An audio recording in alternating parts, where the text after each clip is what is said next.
বিসমিল্লাহিররহমানিররহিম। ভোগই আদর্শ উচ্চ বিদ্যালয় কর্তৃক আয়োজিত বার্ষিক ক্রীড়া প্রতিযোগিতা এবং সাংস্কৃতিক অনুষ্ঠানে আজকের এই আয়োজনে উপস্থিত আছেন উপজেলা মাধ্যমিক শিক্ষা অফিসার, অত্র বিদ্যালয়ের প্রধান শিক্ষক, অন্যান্য শিক্ষকবৃন্দ এবং সুপ্রিয় শিক্ষার্থীবৃন্দ। সবাইকে শুভেচ্ছা জানাচ্ছি। আসসালামু আলাইকুম। সবাই ভালো আছো? আজকে সারাদিন তোমরা বিভিন্ন ক্রীড়া প্রতিযোগিতায় অংশগ্রহণ করেছো, তাই না? কেমন লেগেছে? শুধু কি একদিন খেলো নাকি প্রতিদিন খেলো? Very good. কি খেলতে পছন্দ করো? আর মেয়েরা মেয়েরা কি খেলে?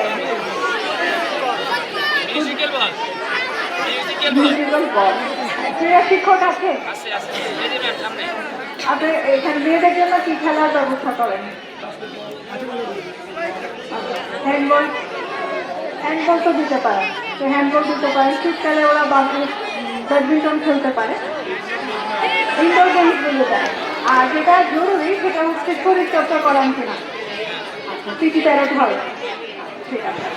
তাহলে তোমরা প্রতিদিন পিটি প্যারেডে অংশগ্রহণ করবে, শরীরচর্চা করবে। খেলাধুলা একদিনের জন্য না, প্রতিদিনের জন্য। কেমন? কিন্তু আবার লেখাপড়া নষ্ট করা যাবে না। খেলাধুলা একটা নির্দিষ্ট সময়, আধা ঘন্টা 40 মিনিট যথেষ্ট। প্রতিদিন করবে, তোমাদের শারীরিক গঠনটা মজবুত হবে, হাড়ের গঠনটা ভালো থাকবে। মেয়েরা খেলে না যে কারণে তাদের ক্যালসিয়াম ঘাটতি হয়, একটু বয়স হলে দেখা যায় হাঁটুতে ব্যথা, কোমরে ব্যথা। খেলাধুলা আমাদের জন্য জরুরি। কেমন? তো আজকে আমি আসার পর থেকে তোমাদের একটা ইভেন্ট চলছিল, কোনটা যেমন খুশি তেমন সাজো না? যেমন খুশি তেমন সাজোতে এটা আপনারা এরকম করেছেন কেন আমি জানি না। নৃত্য বা একক অভিনয় এটা কিন্তু যেমন খুশি তেমন সাজোর পার্ট না, ওটা আলাদা একটা ইভেন্ট। আর নৃত্য, একক অভিনয় বা গান এটা থাকছে আলাদা ইভেন্ট। আপনারা ইভেন্টগুলোকে সুন্দরভাবে সাজাবেন, না হলে হয় কি বাচ্চারা কিন্তু ভুলভাবে শিখছে, এটার সাথে এটা গুলিয়ে ফেলবে। তো এটা করার সুযোগ নেই। প্রত্যেকটা ইভেন্ট আলাদা নাম আছে। আপনি নৃত্য হলে নৃত্য, একক অভিনয়, সঙ্গীতেরও আবার বিভিন্ন ধাপ আছে। থেকে রবীন্দ্রসঙ্গীত করছে, নজরুল সঙ্গীত করছে, এগুলোও ধাপ আছে। যদি হাত নাচ করে, ইসলামিক সঙ্গীত করে, সেটাও আলাদা। তো আপনারা এটাকে ভাগ করে নেবেন যে বাচ্চারা কে কোন ইভেন্টে পার্টিসিপেট করবে। আর যেমন খুশি তেমন সাজাচ্ছে বিভিন্ন সাজগোজ করে আসে, ওটা একটা ধরেন গোল চক্রাকারে থাকে, নিজেদের সাজগোজটাকে দেখায়। এটা কি শুধু মেয়েরা অংশগ্রহণ করবে তা না, ছেলেরাও যেমন খুশি তেমন সাজাতে পার্টিসিপেট করতে পারে। তো এই জায়গায় আপনাদের একটু কারেকশন দরকার। আশা করি আগামী বছর আপনারা আরো সুন্দর করে প্রিপারেশন নেবেন। আর যারা শিখছে এবছর ভর্তি হয়েছে, আপনারা সবাই তো আমাদের লটারির মাধ্যমে নাকি? সবাই লটারির মাধ্যমে।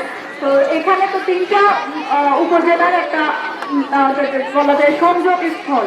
এই সংযোগ স্থলে নাঙ্গলকোটের লোক আছে, মনোহরগঞ্জের লোক আছে, আর এদিকে নোয়াখালী সেনবাগের লোক আছে। তাহলে সবাই মিলিতভাবে একটা কালচার এখানে আছে। তো এটা থেকে শিক্ষার্থীরাও বিভিন্ন ধরনের মানুষের সাথে মেলামেশার সুযোগ পায়। তো আমি দেখেছি বিভিন্ন উপজেলাতে কাজ করতে গিয়ে শিক্ষার্থীরা নিজের উপজেলার পরিচিতিটা ভালোভাবে জানে না অনেক সময়। এগুলো আমি শিক্ষকদেরকে অনুরোধ করবো এই বিষয়গুলো সম্পর্কে তাদেরকে আরো ভালোভাবে জানাবেন। এই যে 3টা উপজেলার বা 4টা উপজেলার সংযোগ স্থল, এটা তাদের মাথায় ঢোকাবেন।